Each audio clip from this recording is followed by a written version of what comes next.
usogongeye kwinukiriza ubuzima bwanjye numva ari ikintu kirenze ibindi byose.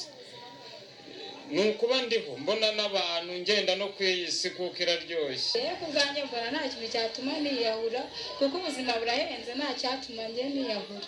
Ku bwanjye ikibazo uko kishe mbasha kukihangana, ntabwo nahitamo kwiyahura. Nta kintu cyatuma niyahura kubera ubuzima buraryoha. Icya mbere uba wiyiciye ubuzima kandi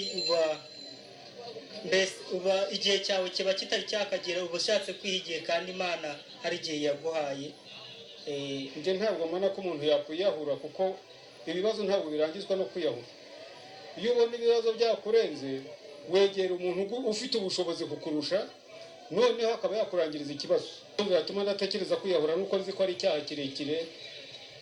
Abakurikirana ibijyanye n'ubuzima bwo mu mutwe bavuga ko kwiyahura atari ikimenyetso cy'ubutwari cyangwa ubugwari, ko ahubwo biterwa n'uko umuntu ananiwe kwakira ibyo yanyuzemo bikomeye.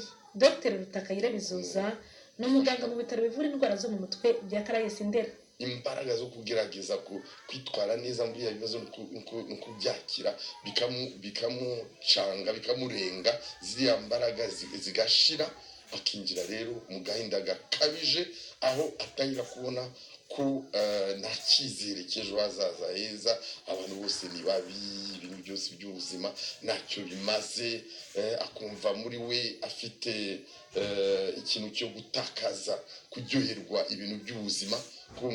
Kuryoherwa ibintu by'ubuzima niyo bidufasha gukomeza kubaho, ariko we agatakaza uburyohe, icyo bita anedonia, agatakaza uburyohe mu buzima, agatakaza uburyohe bw'ubusabane, akabona isi nimbi, abantu ni babi, nta mpamvu yo gukomeza kwiga, nta mpamvu yo gukomeza gukora.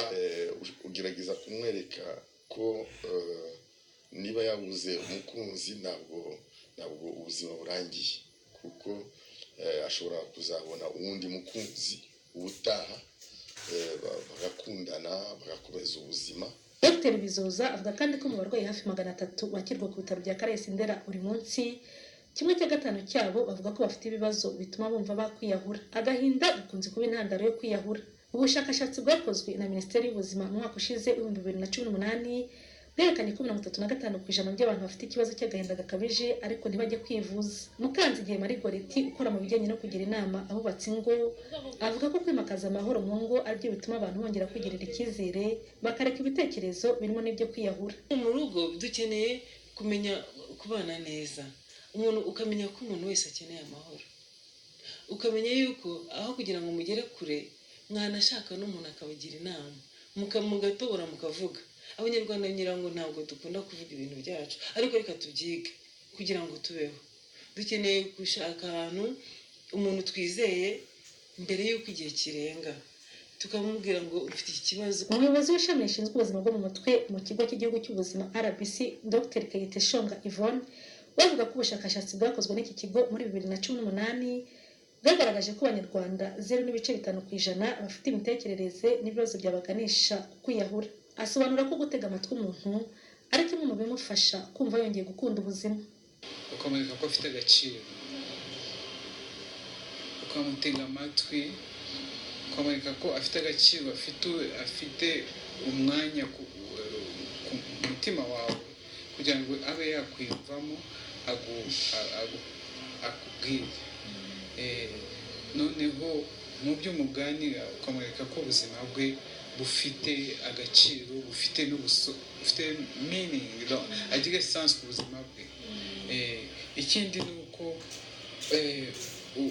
iyo muganiriye wamuteze amatwi, wamweretse urukundo, umuha n'icyizere, umwereka ko n'ejo hashobora kuba heza.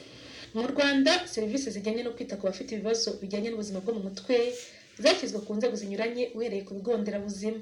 Raporo iherutse gushyirwa ahagaragara n'umuryango w'abibumbye igaragaza ko buri mwaka ku isi abantu 800 bapfa biyahuye, ni ukuvuga umuntu umwe buri masegonda 40. Kwiyahura kandi ngo niyo mpamvu ya mbere itera impfu mu bari hagati y'imyaka 15 na 29. Ku isi 75% by'abantu biyahura nabo mu bihugu biri mu nzira y'amajyambere. Uburyo buza ku isonga abantu biyahuramo ni ukunywa imiti yica, kwimanika mu mugozi cyangwa kwirasa. impfu ziterwa no kwiyahura kandi ngo ziruta umubare w'abapfa bishwe cyangwa abazira intambara. Karine Umutoni, i Kigali.